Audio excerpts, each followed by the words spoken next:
जय हिंद। पिछले क्लास में दोस्तों हमने क्वेश्चन नंबर 43 तक कर लिया था अलजेब्रा के अंदर। हमारा यहाँ पे चल रहा है, आप सभी को पता है, रेलवे बैच चल रहा है और इस रेलवे बैच में हम लोग आदित्य रंजन सर की रेलवे मैथ्स बुक को सॉल्व कर रहे हैं, जिसमें ऑलरेडी 7-8 चैप्टर आपके कंप्लीट हो चुके हैं। अभी फ़िलहाल अलजेब्रा चल रहा है यानी बीजगणित चल रहा है, जिसमें हमने 3-4 क्लासेस के अंदर 43 नंबर क्वेश्चन तक कर लिए थे। आज से हम लोग 44 नंबर क्वेश्चन से शुरू करने वाले हैं। ठीक है, तो बड़े ध्यान से इस पूरे वीडियो को देखिएगा। आपके एग्ज़ाम के लिए, रेलवे के एग्ज़ाम के लिए बहुत ज़्यादा महत्वपूर्ण है दोस्तों ये बैच। इस बैच की अगर प्लेलिस्ट चाहिए आपको, उसकी लिंक चाहिए तो डिस्क्रिप्शन में चले जाइए, प्लेलिस्ट बनाई गई है और सारे क्लासेस आपको डे 1 से मिल जाएंगे। ठीक है, वहाँ पर चलिए देखिएगा। यहाँ पे आज की क्लास का पहला सवाल क्वेश्चन नंबर 44। a² + b² की वैल्यू 82 है, a इंटू बी की वैल्यू 9 दी गई है। आपको पूछा गया है a³ + b³ की वैल्यू क्या होगी। a³ + b³ का फॉर्मूला जो है या आइडेंटिटी कह ले वो ये होता है। ठीक है दोस्तों, अब यहाँ पर ये समझिए कि भैया यहाँ पर a + b की भी वैल्यू चाहिए। हाँ, हमको पता है a² + b² की वैल्यू ये दिया गया है, लेकिन ए बी की वैल्यू भी दी गई है और a + b की वैल्यू नहीं दी गई है। तो हम लोग इस फार्मूले से निकाल सकते हैं जो भी हमको दिया गया है उसके हिसाब से। तो a² + b² की वैल्यू कितनी है, 82 है, तो ये हो गया 82 आपका। अब प्लस 2 इंटू ए बी, तो 2 इंटू ए बी करेंगे तो कितना हो जाएगा, 2 और इंटू 9, क्योंकि ए बी की वैल्यू 9 है, तो 2 इंटू 9 कितना हो जाएगा, 18 हो जाएगा। तो इधर आ गया आपका 100, है ना। तो a + b की वैल्यू कितनी हो जाएगी, उधर जाके स्क्वायर रूट लग जाएगा और 100 का स्क्वायर रूट 10 हो जाता है। तो a + b की वैल्यू सीधे सीधे आ गई 10। अब इसमें पुट कर दीजिए तो आपका जो आंसर है वो आ जाएगा यहाँ पर। ठीक है ना, कितना हो जाएगा, a + b की वैल्यू कितनी है, 10 है, और ब्रैकेट a² + b² आपका 82 है, तो ये हो गया 82 और माइनस यहाँ पे 9। ठीक है, इतना हो गया। तो 82 - 9 तो 73 आ जाएगा, 73 इंटू 10 यानी कि 730। तो 730 इस सवाल का करेक्ट आंसर होगा, यानी कि option number B is the right answer.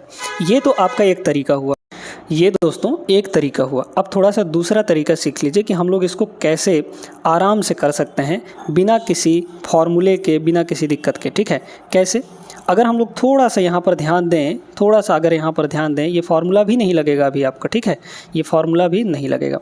अगर थोड़ा सा यहाँ पर सोचें आप कि मान लीजिए कि b की वैल्यू अगर हम 1 ले लेते हैं, ठीक है, तो 1 का स्क्वायर ये हो जाएगा।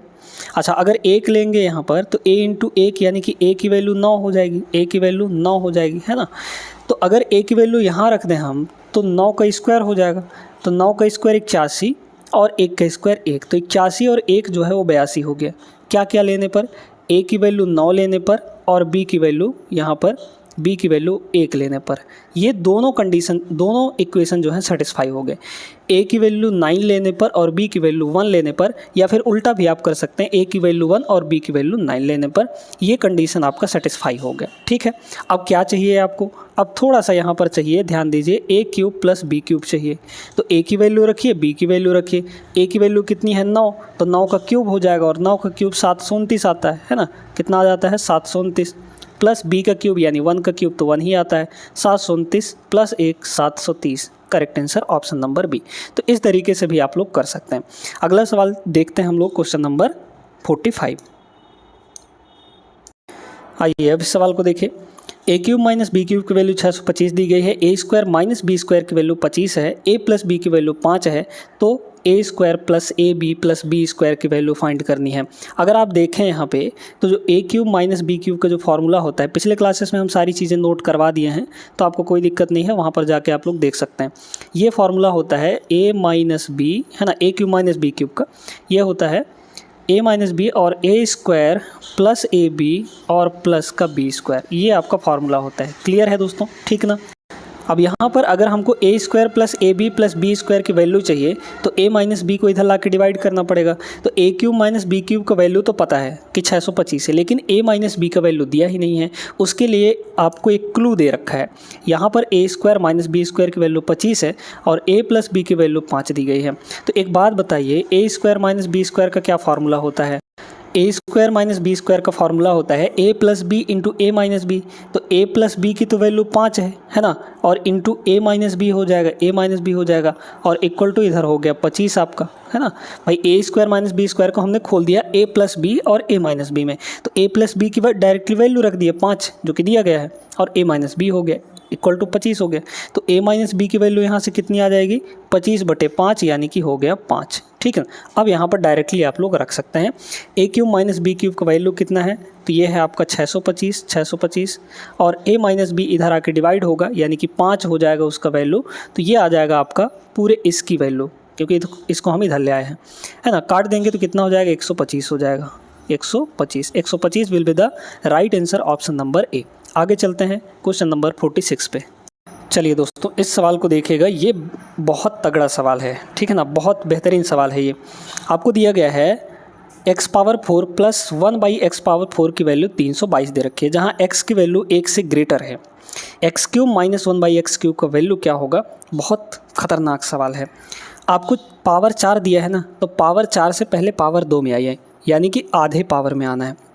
तो आधे पावर में आने के लिए हम लोग कुछ नहीं करते, यहाँ पर क्या दिया है प्लस में दिया है ना, तो आधे पावर में आने के लिए आधा पावर यानी x² प्लस 1/x² की वैल्यू निकालनी है आपको। ठीक है, इसके क्या करते हैं हम लोग, जो पावर 4 दिया है, अब चूंकि हम पावर आधे में आ गए है ना, तो पावर 4 की जो वैल्यू दी गई है वो 322 है, इसमें 2 जोड़कर अंडर रूट ले लीजिए। ये कैसे आता है, इसके पीछे की कहानी पर मत जाइए, क्योंकि कहानी बताने लगेंगे तो बहुत टाइम लगेगा, है ना। इसमें क्या करते हैं, 2 जोड़ के अंडर रूट ले लेते हैं। 322 में 2 जोड़ेंगे तो कितना हो जाएगा 324 हो जाएगा, और 324 किसका स्क्वायर रूट होता है, मतलब स्क्वायर रूट इसका क्या होता है 18 हो जाता है। तो x² प्लस 1/x² की वैल्यू आ गई 18। अब आपको चाहिए क्या, उसके हिसाब से हम लोग वैल्यू निकालेंगे। x³ माइनस 1/x³ की वैल्यू चाहिए, x³ माइनस 1/x³ की वैल्यू चाहिए आपको।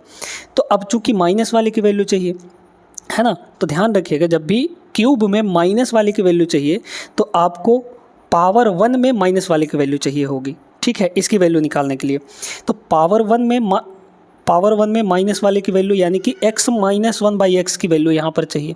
अब ये कैसे निकालेंगे, अब चूंकि आपको ये वाला दिया गया है तो यहीं से हम लोग निकालेंगे, क्योंकि x² प्लस 1/x² की वैल्यू ये पावर 2 में है, पावर 2 की वैल्यू दी गई है, पावर आधे की वैल्यू चाहिए। 2 का आधा कितना होता है 1 होता है, तो पावर 1 की वैल्यू चाहिए। तो क्या करते हैं हम लोग यहाँ पर, अब चूंकि माइनस वाले की वैल्यू निकाल रहे हैं, प्लस वाले की वैल्यू निकाल रहे थे 2 जोड़ के रूट ले रहे थे, अब माइनस वाले की वैल्यू निकाल रहे हैं तो यहाँ पर 2 घटा के रूट ले लेंगे। तो 18 में 2 घटाएंगे तो कितना हो जाएगा 16, और इसकी वैल्यू आ जाएगी 4। तो x माइनस 1/x की वैल्यू 4 आ गई। अब आपको क्या निकालना है, x³ माइनस 1/x³ की वैल्यू, x³ माइनस 1/x³ की वैल्यू। ये कैसे निकलेगा, तो x माइनस 1/x की वैल्यू आपको 4 दी गई है, तो इसका वैल्यू निकालने के लिए कुछ मत करिए, इस 4 को k मानिए पहले, तो ये इसका फार्मूला बनता है k का क्यूब और प्लस 3k। ठीक है, k³ प्लस 3k ये बन जाता है, बस इसमें वैल्यू रख दीजिए। तो k³ की वैल्यू कितनी हो जाएगी, यानी 4 का क्यूब, तो 4 का क्यूब 4 चौक 16 चौकी 64 हो जाएगा ये, अब प्लस 3 इंटू k यानी कि 4, तो 64 और 12 यानी कि 76। तो 76 इस सवाल का करेक्ट आंसर होगा, ऑप्शन नंबर सी। बेहतरीन सवाल था। अगर आप आइडेंटिटीज जानते हैं, तरीका जानते हैं, तो इन सवालों को आराम से कर लेंगे बिना किसी दिक्कत के। पावर 4 से हमने पहले पावर 1 में आया, पावर 1 में आने के बाद फिर पावर 3 में चले गए।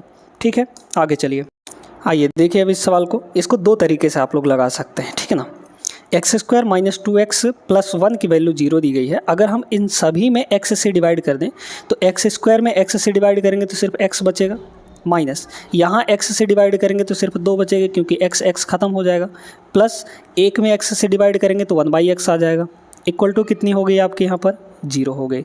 तो x प्लस 1/x की जो वैल्यू है, x प्लस 1/x की जो वैल्यू है कितनी आ गई दोस्तों, माइनस का 2 उधर जाएगा, प्लस का 2 हो जाएगा, यानी प्लस का 2 आया है। अब एक चीज़ याद रखिएगा, जब भी x प्लस 1/x की वैल्यू 2 दे रखा हो, क्या दे रखा हो 2 दे रखा हो, तो x की वैल्यू यहाँ पर 1 हो जाती है, और 1 यहाँ पर अगर आप रखेंगे तो इसको सेटिस्फाई भी करेगा।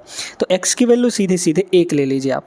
कब लेना है आपको, जब भी x प्लस 1/x की वैल्यू 2 दे तभी लेना है। x³ माइनस 1/x³ की वैल्यू चाहिए, निकाल लीजिए। अब तो आसान हो गया, 0 आ जाएगा, है ना। कैसे आएगा देखिए, x³ माइनस 1/x³, x³ यानी 1 का क्यूब, 1 का क्यूब 1 ही होता है, माइनस 1 अपॉन 1 का क्यूब 1, तो 1 अपॉन 1 कितना हो जाएगा 1 हो जाएगा। सीधे सीधे ये वैल्यू आ गई 0, 0 के बराबर option number D is the right answer. Clear हो गया ना। चलिए आगे चलते हैं यहाँ पे अगले प्रश्न पे। अब इस सवाल को देखिएगा, अभी अभी जो सवाल क्वेश्चन नंबर 46 में किए हैं वैसा ही सवाल ये भी। पावर 4 की वैल्यू दी गई है, पावर 3 में हमको जाना है। कैसे करेंगे? पहले तो पावर 1 में आएंगे, फिर 1 से 3 में जाएंगे। कैसे करेंगे? पहले पावर 4 से 2 में आइए, यानी आधे पावर में आइए। तो आधे पावर में आएंगे तो एक्स स्क्वायर प्लस 1/x² हो जाएगा कि नहीं। और इसकी वैल्यू कैसे निकालेंगे? इसमें 2 जोड़कर, क्योंकि प्लस वाले की वैल्यू निकाल रहे हैं तो 2 जोड़कर रूट ले लीजिए। 194 और 2 196, 196 का रूट लेंगे तो कितना आ जाएगा? ये सीधे सीधे आपका 14 आ जाएगा। ठीक है, 14 का स्क्वायर रूट स्क्वायर होता है 196, ये आ गया। अब आपको प्लस वाले की ही वैल्यू चाहिए, यानी x³ प्लस 1/x³ की वैल्यू। किसकी वैल्यू? x³ प्लस 1/x³, इसकी वैल्यू चाहिए। तो हमको प्लस वाले की ही वैल्यू निकालनी पड़ेगी, यानी पावर 1 में प्लस वाले की वैल्यू। तो अब आ जाइए, इसकी वैल्यू निकालते हैं, x प्लस 1/x की वैल्यू। पावर 2 से 1 में आ रहे हैं, यानी आधा पावर हो रहा है। तो आधा पावर होने के लिए क्या करते हैं हम लोग? 2 जोड़ के और रूट ले लेते हैं। तो 14 में 2 जोड़ेंगे 16 आएगा, 16 का रूट आ जाएगा 4। तो x प्लस 1/x की वैल्यू 4 आ गई। अब इसकी वैल्यू फाइंड करनी है, क्या हो जाएगा? तो ये हो जाएगा k का स्क्वायर, क्योंकि k की वैल्यू कितनी है? 4 है यहाँ पर। तो ये हो जाता है k³, माइनस वाले में क्या था? +3k था, तो इसमें -3k हो जाएगा। ठीक है, तो k³ -3k, k³ की वैल्यू कितनी हो जाएगी? यानी 4, तो 4 का क्यूब हो जाएगा 64, माइनस 3 × 4, तो 64 माइनस 12 यानी कि 52। तो 52 इस सवाल का correct answer, option number B is the right answer. कोई दिक्कत नहीं है, अगर आपको चीज़ें, तरीका, फार्मूला पता है तो बहुत आसानी से इन सवालों को कर सकते हैं बिना किसी दिक्कत के। एक एक लाइन में आपका आंसर आ जाएगा। बस दिखने में भयंकर लगते हैं, होते कुछ नहीं है इसमें। अब इस सवाल को देखें, इस सवाल को थोड़ा सा रीअरेंज करके इसको ठिकाने लगा सकते हैं। कैसे? यहाँ पे a² - 1/a की जो वैल्यू दी गई है वो 5 दी गई है। एक काम करिए, ये जो a है डिवाइड में, वो दोनों के डिवाइड में होगा, है ना। तो a² a करेंगे तो ये a हो जाएगा, ठीक, माइनस 1 के बटे में a करेंगे तो 1/a हो जाएगा। इसकी वैल्यू कितनी दी गई है? आपको 5 दे रखी है। पूछा क्या है आपको? a³ भी तो आपका दोनों के डिवाइड में होगा, यानी a पावर 6 में a³ से डिवाइड करेंगे तो 3a से 3a कट जाएगा, ऊपर सिर्फ 3a बचेगा, यानी a³ बचेगा, -1/a³ हो जाएगा कि नहीं। इसी की तो वैल्यू पूछा गया है। अब इसको अगर k मानेंगे तो ये इसकी वैल्यू कितनी हो जाएगी? ये हो जाएगी k³ प्लस 3k। इसमें तो कुछ ना ही था, कुछ भी नहीं था। k यानी कि 5, तो 5 का क्यूब कितना होता है? 125, है ना। प्लस यहाँ पर कितना हो जाएगा? 3 × 5 यानी कि 15। तो 25 और 15, सॉरी यहाँ पे 5 है ना, तो 125 और 15 140 हो जाएगा। 140 इस सवाल का करेक्ट आंसर होगा। आराम से आंसर आ गया बिना किसी दिक्कत के, ऑप्शन नंबर बी। आगे चलते हैं अगले प्रश्न पे। अब इस सवाल में दोस्तों आपका एक कॉन्सेप्ट काम करेगा, वो कॉन्सेप्ट बहुत ध्यान से समझिएगा। a की वैल्यू दी गई है 17 के बराबर, ठीक है, बहुत ध्यान से सुनिएगा। a की वैल्यू कितनी है यहाँ पर? 17 के बराबर है, और b की वैल्यू है 15 के बराबर, है ना, 15 के बराबर। और जो c की वैल्यू है, वो c की वैल्यू पहले निकालिए, कितनी हो जाएगी? c की वैल्यू में आपको दे रखा है -128 का मतलब क्या होता है? गुणा होता है। तो यहाँ पर ये गुणा 1/4, 4 से इसको काटिए ना, 4 से इसको अगर हम लोग काट दें तो 4 तियाँ ये हो जाएगा 12, है ना, 4 तियाँ 12 और 4 दूना 8, यानी -32। तो c की वैल्यू जो है वो -32 है, -32 है। अब यहाँ पे कॉन्सेप्ट समझिएगा। जब भी यदि ध्यान रखिएगा इस चीज़ को, है ना, यदि a प्लस बी प्लस सी की जो वैल्यू है, a प्लस बी प्लस सी की जो वैल्यू है, अगर वो 0 होती है तो a³ plus b³ plus c³ इनकी जो वैल्यू है वो 3abc के बराबर होता है। आंसर आपका इसी में छुपा है, कठिन सवाल नहीं है, ठीक है, कठिन सवाल नहीं है। अगर आप a b c की वैल्यू इसमें रखने लग गए ना, तब तो हो गया कल्याण आपका। a³, अब सुनिए, अगर हम यहाँ से तीनों को जोड़ें तो a है आपका 17, ठीक है, b है आपका 15 और c है आपका -32। क्या ये तीनों मिलाकर 0 नहीं आ गए? 15 और 17 प्लस का 32 हो गया, प्लस 32 माइनस 32 0 हो गया। तो a प्लस बी प्लस सी की वैल्यू तो 0 हो गई, और जब 0 हो गई तो ये कंडीशन आपका सेटिस्फाई हो जाएगा। अब इस -3abc को इधर ले आइए, तो हमारे पास कुछ ऐसा हो गया, a³ plus b³ plus c³ और -3abc। और इक्वल टू उधर तो कुछ नहीं बचा, यानी कि 0 बचा। आपसे इसी की तो वैल्यू पूछा था और इसकी वैल्यू कितनी है, 0 के बराबर है। बस 0 टिक करिए, आगे बढ़िए, ख़त्म कहानी। Option number C. चलिए इस कॉन्सेप्ट को याद रखिएगा कि जब भी a + b + c की वैल्यू 0 होगी तो वहाँ पर a³ + b³ + c³ equal to 3abc होगा। और ऐसे ढेरों सवाल अभी हम लोग करने वाले हैं।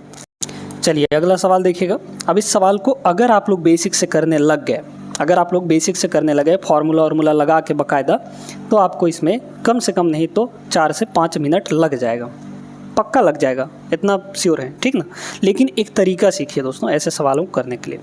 आपके पास यहाँ पे x + y + z की वैल्यू 16 दी गई है, xy + yz + zx की वैल्यू 78 दी गई है ना। आपसे इसकी वैल्यू पूछी गई है। कुछ मत करिए, यहाँ पर ऐसा समझिए कि भैया x + y + z जो है वो कितने के बराबर दी गई है, 16 के बराबर। बहुत बेहतरीन तरीका बता रहे हैं, ध्यान से सुनिएगा। और xy + yz और प्लस zx, इसकी वैल्यू कितनी दी गई है, 78 दी गई है। एक बात बताइए दोस्तों, आपके पास 2 इक्वेशन हैं और वेरिएबल कितने हैं, 3 हैं, है ना। 2 इक्वेशन 3 वेरिएबल, क्या सॉल्व करना पॉसिबल है? क्या इन दोनों से x, y और z तीनों की वैल्यू निकाल पाना पॉसिबल है? बिल्कुल भी नहीं है ना। क्योंकि जब भी 3 वेरिएबल देता है तो 3 इक्वेशन होने ही चाहिए। हाँ, फार्मूला लगा के हम लोग निकाल सकते हैं, ऐसी कोई बात नहीं है ना। लेकिन पॉसिबिलिटी देखा जाए तो अगर हम लोग जनरली जो इक्वेशन सॉल्व करते हैं तो 2 इक्वेशन और 3 वेरिएबल सॉल्व करना पॉसिबल ही नहीं है। तो एक काम करते हैं ना, किसी एक वेरिएबल को हम लोग 0 मान लेते हैं तो हमारा काम आसान हो जाएगा। किसी एक वेरिएबल को बिल्कुल मान सकते हैं हम लोग, है ना। कुछ लोग कह रहे थे गलत है सर, बिल्कुल गलत नहीं है, यहाँ पर हम मान सकते हैं, ठीक है। क्योंकि जो फिर x और y की वैल्यू वहाँ पर निकल के आएंगी वो तीनों, क्योंकि z की वैल्यू 1 की वैल्यू तो हम लोग 0 मान लेंगे, तो वो तीनों वैल्यू फिर इन सभी को सेटिस्फाई करेंगी, है ना। तो एक टर्म को हम लोग 0 मान लेंगे, यानी z की वैल्यू हमने 0 मान लिया। जब z की वैल्यू 0 मान लिया तो x + y की वैल्यू 16 हो गई। z को अगर 0 माने हैं तो ये टर्म भी आपका 0 हो जाएगा, क्यों? क्योंकि z का मल्टीप्लाई हुआ है। ये टर्म भी आपका 0 हो जाएगा क्योंकि z के मल्टीप्लाई हुआ है। तो x × y की वैल्यू 78 आ गई, x × y की वैल्यू 78 आ गई। अब सुनिए आपको क्या दिया था, आपको पूछा था x³ + y³ और प्लस z³ -3xy, ठीक है। हमने xyz है ना, हमने z को 0 माना है तो ये वाला टर्म भी आपका 0 होगा, है ना। ये वाला टर्म भी 0 होगा क्योंकि z यहाँ पर मल्टीप्लाई में है, और ये वाला टर्म भी 0 होगा, 0 का क्यूब 0 होता है। हमारे पास बचा सिर्फ है x³ + y³, x³ + y³। अब तो इसका फार्मूला आप लोग जानते हैं ना, आराम से निकाल सकते हैं। कितना होता है, ये हो जाता है x + y और ब्रैकेट में x + y का होल स्क्वायर, x + y का होल स्क्वायर, और यहाँ पे ये हो जाएगा आपका कितना, -3ab, है ना, -3xy, ये हो जाता है। बस इसमें वैल्यू रख दीजिए, आपका आंसर आ जाएगा। x + y की वैल्यू कितनी है, 16, तो ये हो गया 16 आपका। और इधर 16 का स्क्वायर यानी कि 256, है ना, a + b की वैल्यू 256 है, -3 × xy। तो xy की वैल्यू कितनी है आपके पास, यहाँ पर 78 है, ठीक ना। तो बस रख दीजिए, तो 3 × xy यानी 78, ठीक है। अब यहाँ पर अगर हम लोग देखें तो यूनिट डिजिट से कर सकते हैं। कैसे कर सकते हैं, यहाँ पे इसका यूनिट डिजिट 6 है, इसका 6 है, तो इन दोनों का यूनिट डिजिट कितना हो जाएगा, 3 × 8 = 24 यानी कि 4 हो गया। तो यहाँ इकाई अंक 6 है, यहाँ इकाई अंक 3 × 8 = 24 यानी कि 4 आएगा। तो 6 में से 4 गया 2, है ना, 2 इकाई अंक आ गया। और यहाँ पर इसका जो इकाई अंक है ये 6 है, तो 6 × 2 यानी कि 6 × 2 = 12, मतलब 2। तो 2 इकाई अंक वाला जो आपका आंसर होगा वो करेक्ट होगा, यानी कि ऑप्शन नंबर ए ये करेक्ट होगा। और इसे सॉल्व करेंगे तो यही आ जाएगा, 352 ही आ जाएगा। समझ में आया ना। तो कैसे इन सवालों को हम लोग छोटा करके करेंगे तो काम आसान हो जाएगा दोस्तों। आई होप सभी लोग समझ गए होंगे। बढ़ते हैं अगले प्रश्न पर, 52 नंबर पर। चलिए देखिए यहाँ पे अगला सवाल देखते हैं। ये तो आसान सा सवाल है, इसमें कोई दिक्कत नहीं है। अल्फ़ा + बीटा + गामा की वैल्यू 0 है। अगर 3 वैल्यू का सम 0 होता है तो आप सभी को पता है, हमने कॉन्सेप्ट जो बताया था, क्या बताया था कि भैया अल्फ़ा³ + बीटा³ और प्लस गामा³, है ना, इक्वल टू किसके बराबर होगा, 3 अल्फ़ा बीटा और गामा। इसके बराबर होगा कि नहीं। हमने वहाँ पे ए बी सी लिया था अल्फ़ा बीटा गामा के जगह पर, और कुछ नहीं है। अब एक काम करिए, सब जगह अल्फ़ा बीटा गामा इन तीनों के मल्टीप्लाई से डिवाइड कर दीजिए। कैसे? यहाँ पे भी डिवाइड करना है, यहाँ पे भी डिवाइड करना है, यहाँ पे भी डिवाइड करना है, यानी तीनों चारों जगह मतलब हर एक साइड अल्फ़ा बीटा गामा से डिवाइड कर दीजिए। यहाँ अल्फ़ा बीटा गामा से डिवाइड करेंगे तो अल्फ़ा बीटा गामा, यहाँ भी अल्फ़ा बीटा गामा, और यहाँ भी अल्फ़ा बीटा गामा, और यहाँ भी अल्फ़ा बीटा गामा, इन सब से डिवाइड कर दिए। क्या होगा यहाँ पर ना, यहाँ पर ये होगा कि एक अल्फ़ा जो है एक अल्फ़ा को ख़त्म कर देगा तो अल्फ़ा स्क्वायर बचेगा ऊपर, और नीचे क्या बचेगा, बीटा गामा, है ना, बीटा और गामा, प्लस एक बीटा को ख़त्म कर देगा तो ऊपर का एक मतलब दो बीटा बचे रहेंगे, है ना, बीटा स्क्वायर, और नीचे हो जाएगा अल्फ़ा गामा क्योंकि बीटा कट गया, प्लस यहाँ देखिए एक गामा से एक गामा ख़त्म हो जाएगा तो गामा स्क्वायर, और नीचे हो जाएगा अल्फ़ा बीटा, और इसकी वैल्यू देखिए अल्फ़ा बीटा गामा ख़त्म, कितनी आ गई वैल्यू, 3 आ गई। इसी का वैल्यू तो आपसे पूछा गया था, कुछ नहीं है, 3 आ गया आंसर, यानी ऑप्शन नंबर बी करेक्ट हो जाएगा। समझ में आया कि नहीं? एकदम आसान सवाल है और कुछ नहीं था।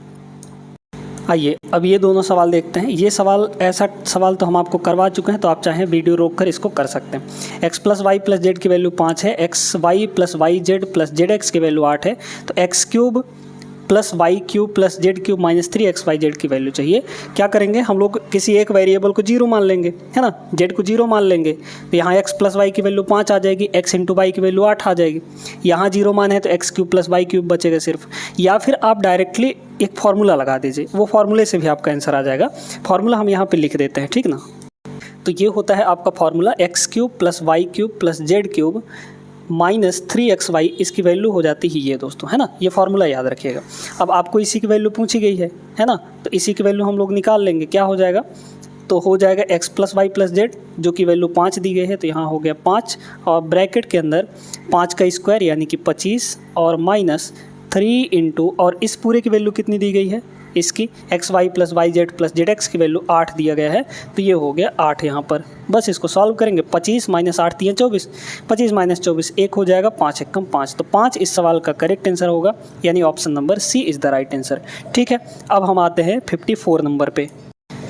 देखिए अब इस सवाल को, ये सवाल तो आसान है, ज़्यादा कोई दिक्कत नहीं करेगा ये। 4a + 3b = 2c दिया है, 2c को इधर ले आइए, -2c हो जाएगा, है ना, तो 4a + 3b और -2c हो जाएगा, इक्वल टू इधर हो गया आपका 0।